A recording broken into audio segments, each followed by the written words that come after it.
Vamos lá, meus amigos, estamos continuando aqui o homicídio qualificado. Agora vamos entrar aí naqueles que eu acredito que são os mais prováveis de serem cobrados da nossa prova. Inciso 6º, que é o homicídio, é o feminicídio, né? E o inciso 7º, que vai tratar do homicídio de agente ou autoridade de segurança pública. Então, galera, vamos lá, porque essa aula aqui agora, eu acho que é a aula, tá bom? Eu acho que é aqui que a gente vai tirar a questãozinha da próxima prova, quiçá da prova discursiva. Já pensou? Seria bom demais. Então vamos lá, galera. Se liga aí. Nós temos então o feminicídio, que está previsto no inciso 6º. O homicídio é praticado contra a mulher por razões da condição de sexo feminino. Pessoal, muita atenção. Primeira coisa, eu vou trazer para vocês algo óbvio que eu acho que vocês já sabem, né? A diferença entre feminicídio e femicídio.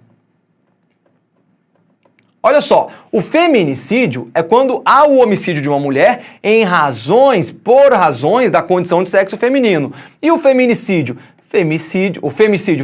vai ser homicídio de alguém do sexo feminino, tá bom? Mas não por razões, calma, deixa eu botar assim, olha, homicídio de vítima do sexo feminino.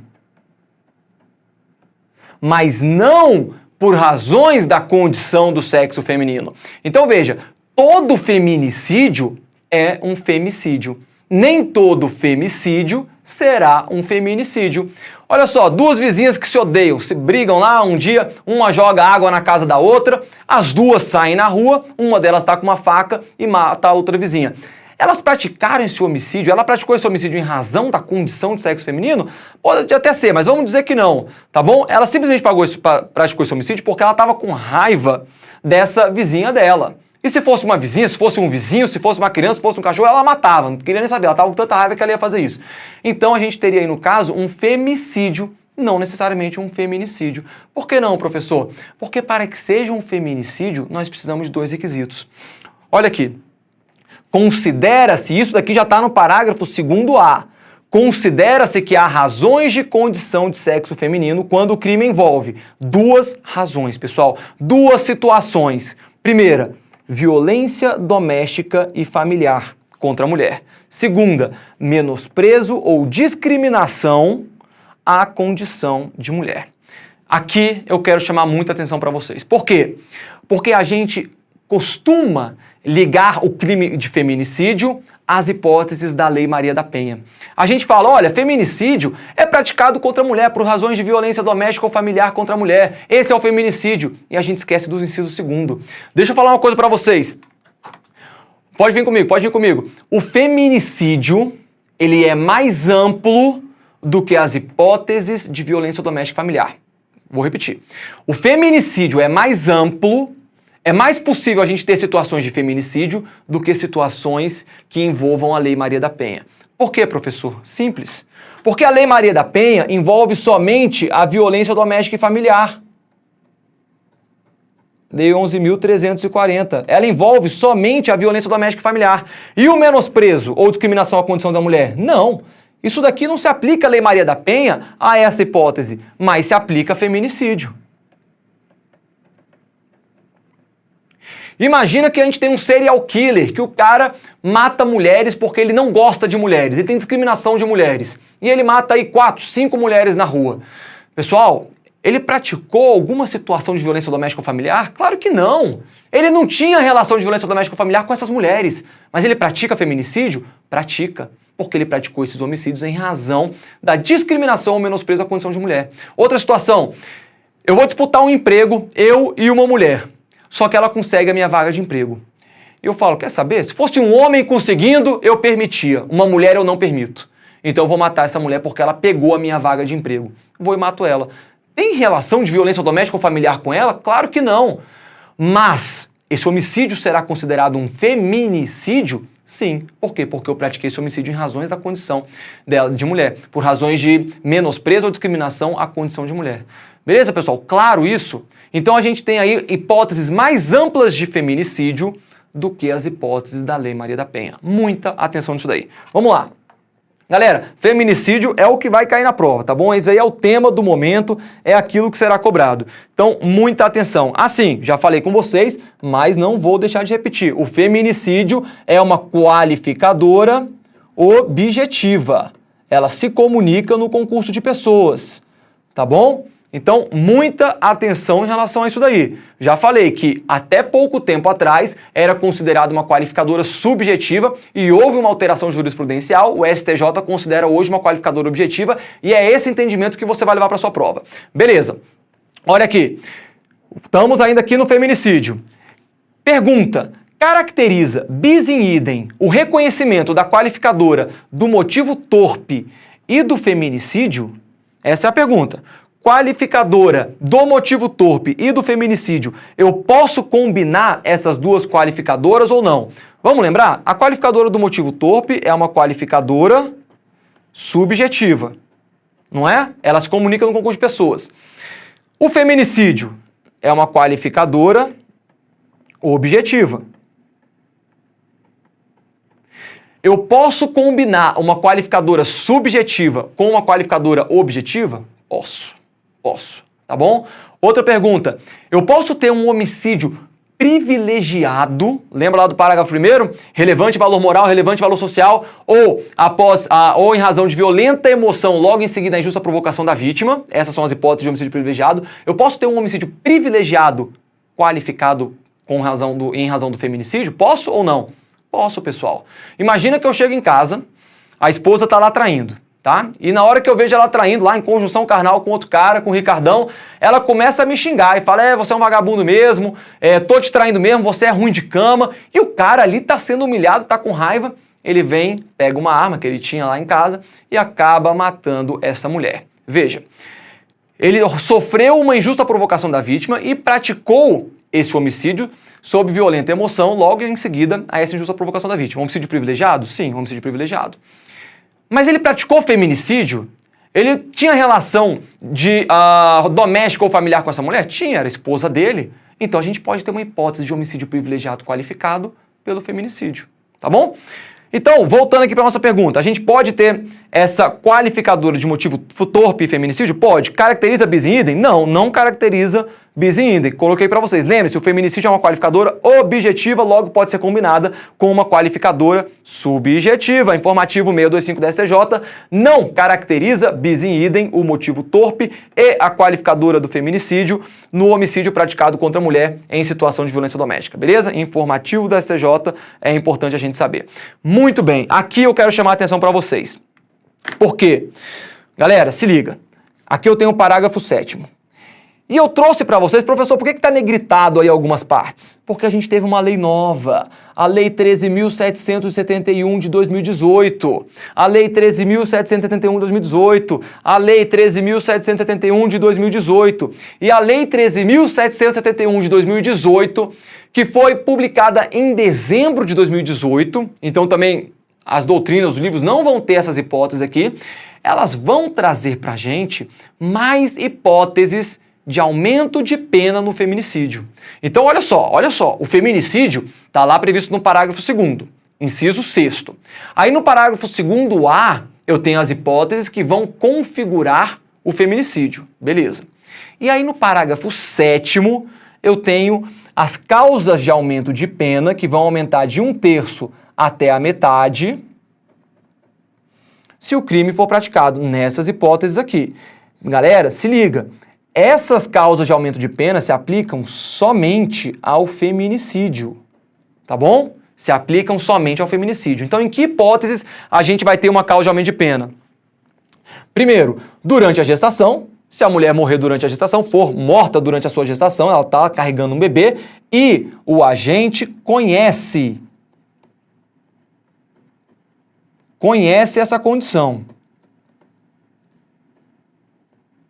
Tá? O agente ele tem que saber que a mulher está grávida, senão é responsabilidade penal objetiva que não vai ser admitida no direito penal brasileiro. Ou nos 3 meses posteriores ao parto. Galera, infelizmente, eu estou vendo muitas provas cobrar isso daqui. colocam 4 meses posteriores ao parto, 6 meses. Então, apesar de eu não ser o maior fã de decorar quantitativos, assim, números, né, em direito penal, nesse caso aqui eu vou sugerir, tá bom? Que vocês decorem, que vocês lembrem que haverá esse aumento de pena de 1/3 até a metade se o homicídio for praticado nos 3 meses posteriores ao parto, tá bom? Atenção nisso daí. Mas isso já existia. Inciso segundo, contra pessoa menor de 14 anos, opa, ok, ou pessoa maior de 60 anos, ou uma pessoa com deficiência, em todas as hipóteses que já existiam. O que é novo? O que é novo? Pessoas, mulher, né, portadora de doenças degenerativas que acarretem condição limitante ou de vulnerabilidade física ou mental. Então agora não é somente menor de 14 anos, maior de 60 anos ou com deficiência. Mulher portadora de doenças degenerativas que venham a sofrer homicídio ou uma tentativa de homicídio, se aplica às hipóteses de causa de aumento de pena em relação ao autor, tá bom? Inciso terceiro, galera, se liga, atenção nesse inciso terceiro. Por quê? A lei, antigamente, falava assim, na presença, não tinha essa parte aqui, olha, falava na presença de descendente ou de ascendente da vítima. Era assim que falava. A doutrina já vinha entendendo que essa presença, ela poderia tanto ser a presença física quanto a presença virtual. De qualquer maneira, a lei quis deixar agora de uma forma mais clara, que pode ser a presença física ou virtual. Isso aqui é muito legal, porque é a lei se adaptando ao mundo atual, às modernidades atuais. Imagina, uma mãe está com a filha num restaurante. Chega o namorado dessa filha e a mata. O homicídio se deu na presença da sua ascendente, da ascendente da vítima. Vai incidir essa majorante. Beleza, tranquilo, foi na presença física ali da mãe. Se fosse a avó, incidiria. Se fosse a bisavó, incidiria. Se fosse a neta, se fosse a bisneta, a filha, incidiria. Ascendente ou ascendente, tá bom? Pode ser o pai também, né? Pode ser que o pai esteja com a filha é morta na frente do pai, é uma situação de feminicídio, incide esse aumento de pena? Incide. O pai, obviamente, é ascendente dessa vítima, tá bom, pessoal? Só para ficar bem claro aí para vocês. O que a lei falou, então? Além da presença física, cabe também a presença virtual. Imagina que a filha mora em outra cidade e no Natal está conversando com os pais via Skype, tá bom? Com o pai, com a mãe, tá lá conversando. E essa menina mora com o namorado, mora com o marido, e de repente começam a brigar, e lá os pais assistindo toda a briga. Vem o marido, o namorado, e mata essa moça. E eles estão aqui conversando, ó, no Skype. Os pais presenciaram essa agressão, presenciaram esse homicídio. Houve a presença virtual dos pais. Incide a majorante do feminicídio? Incide. Tá bom, pessoal? Então, atenção nisso daqui. Essa alteração aqui é fundamental. Física já era óbvia, mas a lei quis deixar bem claro aí que a virtual também vai se aplicar essa majorante. Inciso 4º, em descumprimento das medidas protetivas de urgência previstas nos incisos 1, 2 e 3 do caput do artigo 22 da Lei 11.340. Qual que é a Lei 11.340, meus amigos? É a Lei Maria da Penha. Incisos 1, 2 e 3, quais serão? Inciso 1, suspensão da posse ou restrição de porte de arma. Inciso 2, vai ser o afastamento do lar. Inciso 3º, vai ser a proibição de aproximação ou contato com a ofendida, com a vítima. Então a gente tem as hipóteses aqui de medidas protetivas de urgência. Olha só, a mulher foi vítima de violência doméstica ou familiar. Sofreu lá uma agressão, ela procurou a delegacia. Lá na delegacia ela registrou a ocorrência policial e solicitou medidas protetivas. Essas medidas protetivas são encaminhadas para o judiciário. O juiz defere as medidas protetivas. Fala, realmente, esse cara aqui tem que ser afastado do lar, esse cara tem que sair da presença dessa mulher, não é para chegar a 300 metros de distância dela. Beleza, o cara é intimado e sai da casa. Aquilo vai gerando uma raiva no cidadão, né? O cara fica com raiva, não sei o quê, fala, quer saber, eu vou matar essa mulher. Veja, há medidas protetivas de urgência em curso e ele decide matar a mulher. Então, nesse caso, ele responde pelo feminicídio, ele vai lá e mata. Ele responde pelo feminicídio com a majorante de 1/3 até a metade em razão do parágrafo 7º. Porque ele praticou o homicídio quando estava em curso medidas protetivas de urgência. Tá bom? Professor, e se ele só descumprisse as medidas protetivas chegando perto da mulher, mas sem matá-la. Aí vai incidir o crime lá do artigo 24A da Lei Maria da Penha, que é um crime novo também, que é muito importante, tá bom, galera? Olha aqui, deixa eu já botar para vocês, né? Artigo 24A. Esse artigo aqui é fundamental, é novo também, salvo engano, 2017, 2018. É um crime aí com muita chance de cair na nossa prova no que tange a legislação extravagante.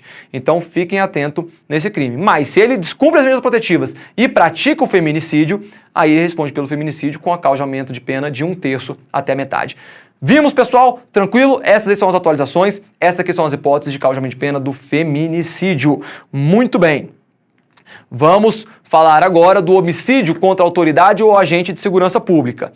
Essa aqui também é uma das minhas apostas. Por quê? Simples, né? Você que vai ser escrivão da PCDF, você que vai ser agente da PCDF, você será um agente, uma autoridade de segurança pública? Claro que sim, você será. Então, depois que você tomar posse, aí vem alguém e você está no exercício das suas funções, tá bom? Tá lá numa operação, alguém tenta praticar um homicídio com você ou pratica um homicídio contra você ou algum colega, incide essa qualificadora. Não que isso vai acontecer com ninguém, pessoal.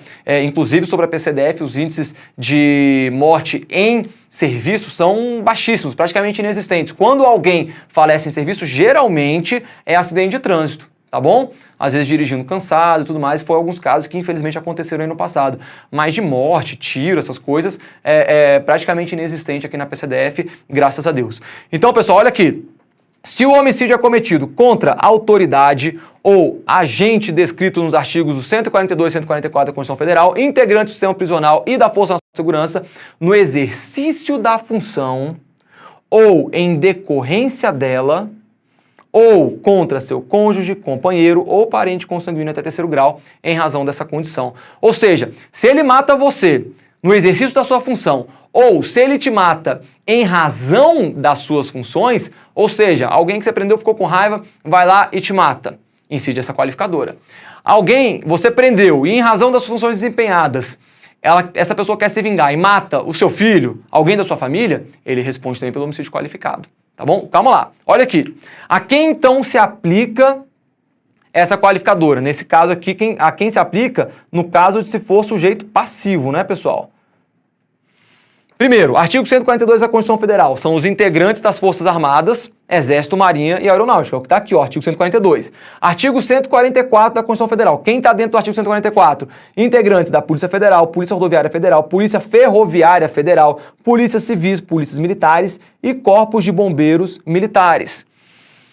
Parágrafo 8º, veja, aqui, olha aqui em cima, quando fala artigo 144, não fala em nenhum momento que tem que estar no caput do artigo 144.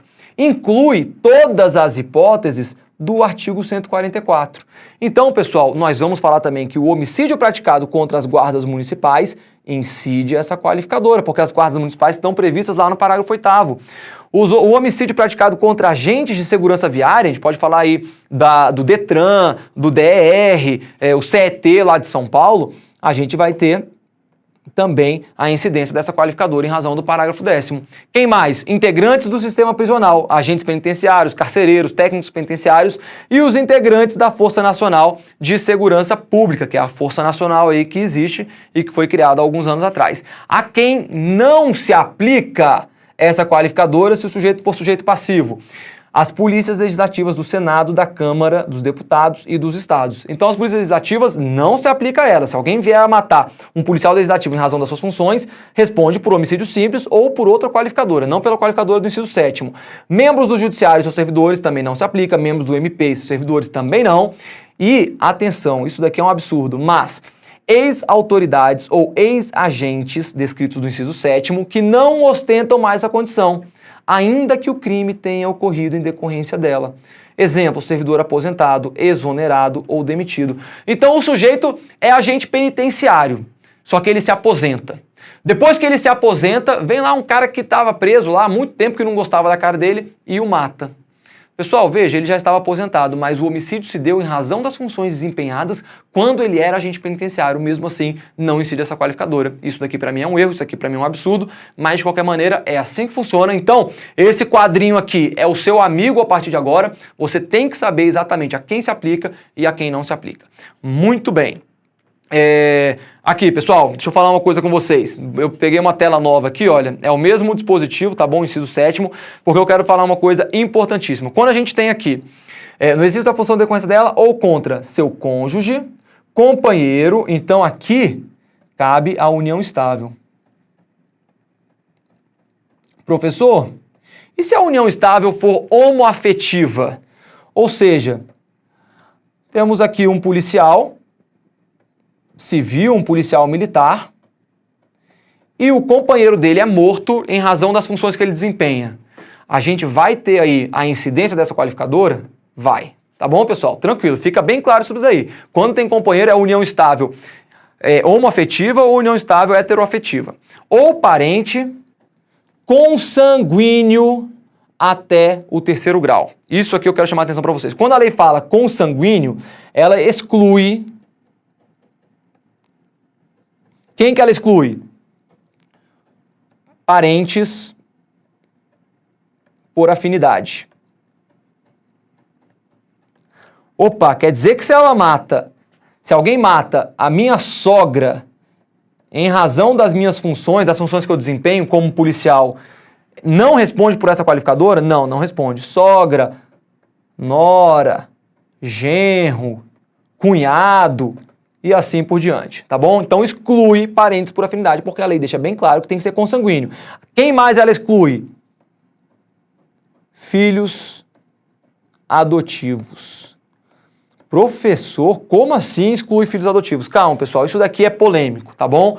Por quê? Porque a Constituição Federal, lá no artigo 227, parágrafo 6º da Constituição Federal, opa, já tem Constituição Federal ali, 227, parágrafo 6º, equipara filhos havidos fora da relação do casamento ou filhos adotivos aos filhos legítimos. Não há qualquer diferenciação perante a lei. Só que isso a gente está falando dos direitos dos filhos adotivos. Os direitos dos filhos adotivos, não há qualquer dúvida. Eles vão ter todos os direitos de um filho legítimo, havido fora da relação do casamento, não importa. Aqui a gente não está falando de direitos. Aqui a gente está falando de direito penal. E no direito penal não é aplicável a analogia in malam partem. No direito penal, eu não posso aplicar a um filho adotivo, por quê? Porque ele não é consanguíneo. Erro legislativo? Talvez, mas o fato é que os legisladores falaram que tinha que ser um parente consanguíneo até o 3º grau. Então, filho adotivo não é consanguíneo. Há polêmica em relação a isso? Há, mas a doutrina tem compreendido que não se aplica aí aos filhos adotivos. Tá bom, pessoal? Porque não admite analogia em malam partem. O legislador tinha que ter falado parentes até o 3º grau. Aí aplicava ao adotivo, aplicava aos parentes por afinidade, aplicava a todo mundo, beleza? Outro ponto importante aqui para a gente finalizar. 3º grau, não se esqueçam. Eu estou aqui, eu tenho meu pai, eu tenho meu avô, e aí eu tenho aqui, ó, meu tio. 1º grau, 2º grau, 3º grau. Se matam o meu tio, esse homicídio será qualificado pelo inciso 7º? Será, ok. Só que meu tio tem um filho, que é o meu primo. Ele é de 4º grau. Se matam o meu primo em razão das funções que eu desempenho como policial, o sujeito ativo responde pela qualificadora? Não, não responde. Tá bom? Porque aí já é de 4º grau. Outra situação aqui, tem meu pai, tem a minha irmã e tem o meu sobrinho. 1º grau é meu pai, 2º grau é minha irmã, 3º grau é meu sobrinho. Se matam o meu sobrinho em razão das funções que eu desempenho como policial, incide esse homicídio qualificado? Incide, tá bom? Então, para ficar bem claro aí, como é que a gente vai contar aí esse grau, né? Esses graus aí das qualificadoras, beleza? Vem comigo aqui, pessoal. Vamos fazer o seguinte, a gente vai finalizar aqui, tá bom, a aula. Na próxima aula, a gente finaliza aí homicídio qualificado e os demais parágrafos do artigo 121. Um grande abraço, até a próxima aula.